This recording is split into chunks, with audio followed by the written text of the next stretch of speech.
प्रिय विद्यार्थियों, कल हम बात कर रहे थे स्त्री विमर्श। आज उसी प्रसंग में आगे हम बात करते हैं कि स्त्री विमर्श में किन किन लेखकों ने क्या क्या लिखा। हिंदी साहित्य में स्त्री विमर्श जीवन के विभिन्न क्षेत्रों में उससे भिन्न भिन्न ने व्यक्तित्व की मांग के कारण आधुनिक नारी का व्यक्तित्व खंडित होने लगा है। देखिए, जीवन का जो विभिन्न क्षेत्र है उसमें नारी से बहुत सारी अपेक्षाएं हैं।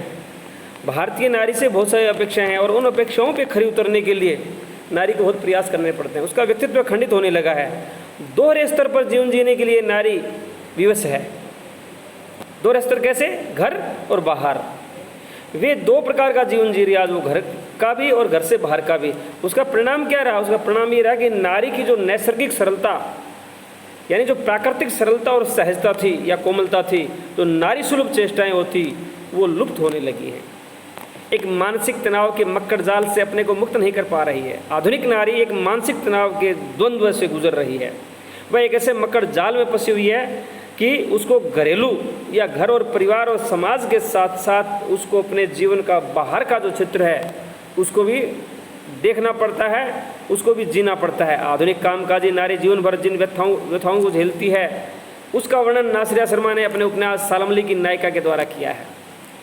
आज की स्त्री नौकरी पेशा है, वह नौकरी करती है, वह व्यापार करती है और वह और अन्य क्षेत्रों में कार्य कर रही है। लेकिन इस सब के साथ साथ वह किस प्रकार कष्टों को झेल रही है उसका वर्णन नासिरा शर्मा का एक उपन्यास है सालमली, उसमें बताया गया है। ममता कालिया ने अपने उपन्यास बेघर में शख्स के स्वरूप को नए कोण से आंका है और इसे नया आयाम दिया है।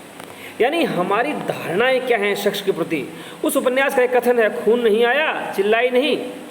अर्थात कौमारी की परीक्षा भी ये समाज लेता है। विवाह के बाद भी नारी को न जाने कितनी परीक्षाओं से गुजरना पड़ता है, पुरुष को नहीं गुजरना पड़ता।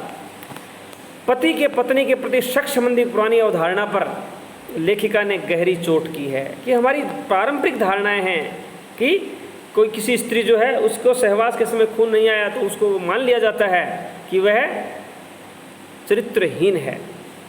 मृदुला गर्ग ने अपने उपन्यास चितकोबरा में कुंठा के परिहार पर बल दिया है। अपने उपन्यास चितकोबरा में मृदुला गर्ग कहती हैं कि भारतीय नारी को कुंठित क्यों किया जाए और कुंठा अगर वो नहीं त्यागेगी तो समाज उसको जीने नहीं देगा। मंजुला भगत का उपन्यास अनारों की नायिका। अनारो निम्न वर्गीय है लेकिन महत्वाकांक्षी है।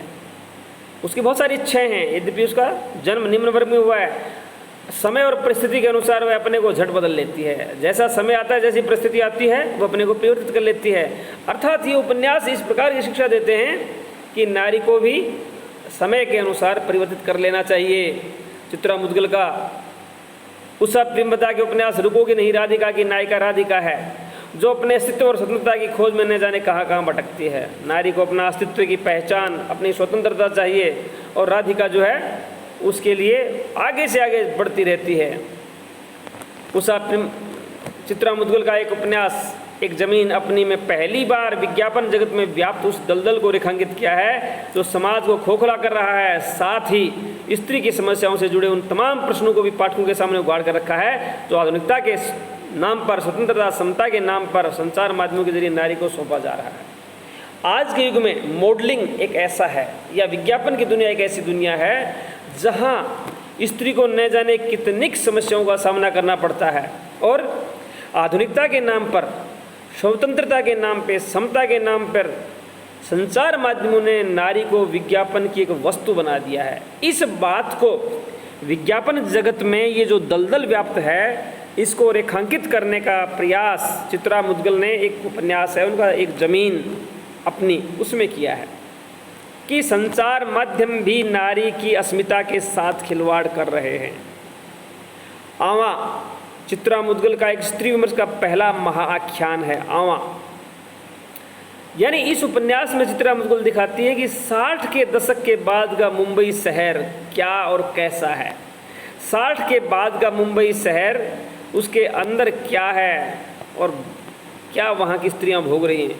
ये स्वतंत्र भारत की स्त्री चेतना में निरंतर आ रहे बदलावों का वृत्तांत है कि किस प्रकार भारत की स्त्रियाँ बदल रही हैं, जिसका वर्थ इतना बड़ा है कि उसमें समकालीन महानगरी स्त्री के लगभग सभी रूप समा गए हैं।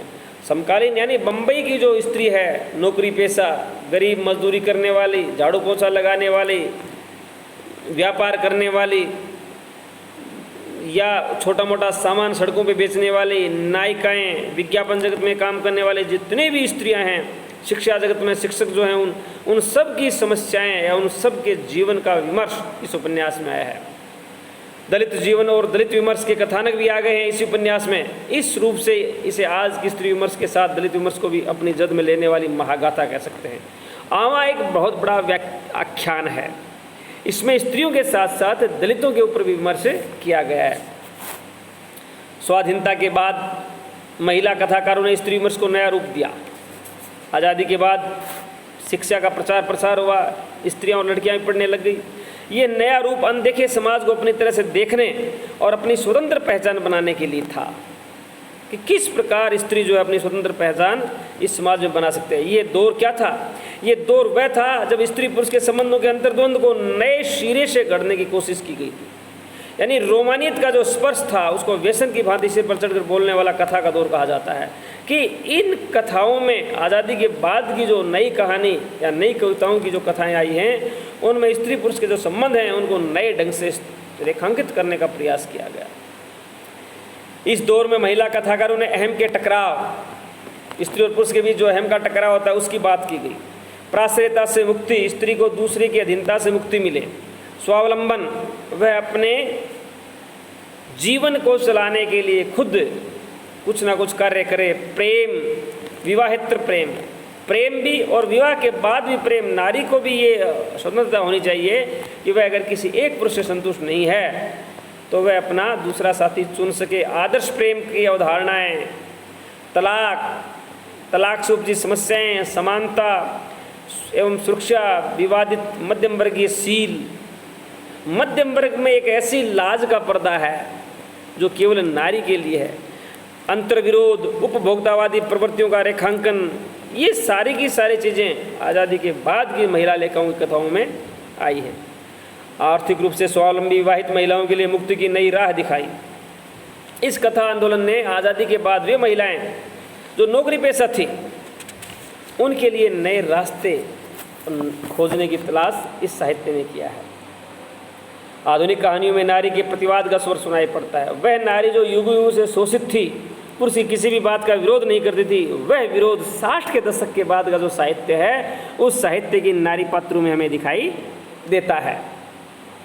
क्या महिला कहानीकारों की कहानी के बारे में अनेक सवाल भी खड़े हुए। इन महिला लेखकों ने जो कहानी लिखी नारी की स्वतंत्रता के बारे में, उसमें बहुत सारे प्रश्न खड़े हुए। क्या इनकी कहानी पति पत्नी के संबंधों तक सीमित है? एक प्रश्न तो ये हुआ कि इनकी कहानियों में क्या पति पत्नी का ही जिक्र है। दूसरा ये हुआ कि क्या इनकी कहानी लकीरी की फकीरी होने की गवाही नहीं देती कि सारी सगीदारी एक ही परंपरा से लिख रही है। क्या कहानी समकालीन संदर्भ इनकी पकड़ से बाहर है? ये जो महिलाएं लेखिकाएं हैं जो नित्य नए बदलते हुए संसार के बारे में न लिख करके ये कहा गया कि ये केवल स्त्रियों पर लिख रही हैं। जो इन्होंने लिखा क्या वह पुरुष कहानीकारों की कहानी नहीं है? ये भी प्रश्न खड़ा हुआ कि भाई इससे पहले भी स्त्रियों के ऊपर कहानियाँ लिखी गई हैं, इससे पहले भी स्त्रियों के जीवन पर विमर्श हुआ है, लेकिन क्या 60 के दशक के बाद का स्त्री विमर्श पहले से भिन्न है? ये महिला लेखन के विभिन्न पहलू थे विमर्श के, लेकिन महिला कथाकारों ने नारीत्व के हर बिंदु पर अपने तीखे तेवर दर्ज कराए हैं। इन सारे प्रश्नों का उत्तर देते हुए इस युग की या 60 के दशक के बाद की महिला लेखिकाओं ने अपनी सारी की सारी बातें बताई हैं। विवाह, जन्म, बलात्कार, अशिक्षा, धर्म, नैतिकता, श्रम, देह, उपभोक्तावादी दृष्टि तथा आरक्षण जैसे मुद्दे, ये जो सारी की सारी समस्याएं आधुनिक समाज की थी, ये सारी की सारी समस्याएं 60 के दशक के बाद के साहित्य में आई हैं। और इस युग की लेखिकाओं ने सामान्य महिलाओं को आंदोलित करने में अपनी अहम भूमिका निभाई है।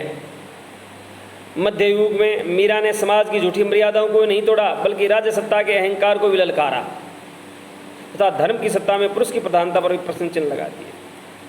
समाज में ही नहीं, धार्मिक क्षेत्र में भी, राजनीतिक क्षेत्र में भी, कि वहाँ अब तक ये तय था कि केवल पुरुषों का वर्चस्व है, उस पुरुषों के वर्चस्व को इस महिला युग की लेखिकाओं ने या इस युग की लेखिकाओं ने अपने साहित्य में उसके ऊपर प्रश्न चिन्ह खड़े किए और ये बताने की चेष्टा की कि ये एकाधिकार वाला मामला नहीं है।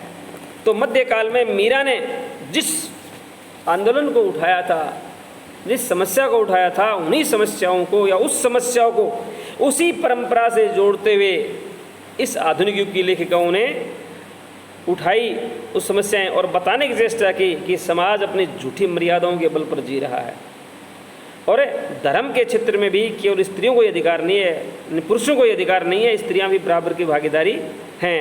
पुरुष की प्रधानता पे प्रश्न चिन्ह लगाए गए। धन्यवाद। बाकी कल।